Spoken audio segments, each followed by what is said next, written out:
ဥနှလုံးကိုကင်တယ်ဓာတ်နဲ့ဖြတ်တယ်အရန်ကြီးလည်းလန့်မသွားနဲ့နော်အခုပြောပြချင်တာက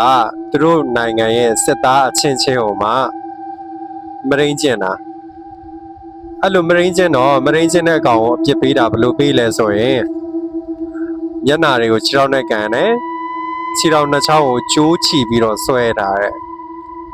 ပြီးပြီဆိုရင်မှောက်ရက်အနေထားပြီးမှဒီခေါင်းတွေကိုခြေထောက်နဲ့ပိတ်ကန်ပြီးတော့ဖင်ကနေစပြီးတော့ဘောင်းမီကိုဓာတ်နဲ့ဖြဲတယ်ပြီးရင်ဥနှလုံးကိုကင်တယ်ဓာတ်နဲ့ဖြတ်တယ်ဒီတိုင်းထားသေးတာပြီးရင်နောက်တစ်ယောက်ကလည်းပြန်ရောက်လာပြီးတော့ဓာတ်နဲ့ပဲသူကတော့ယွန်လို့ထင်တယ်အမှကျွတ်ကျွတ်ကြီးနဲ့ကင်ပြီးတော့မှဥ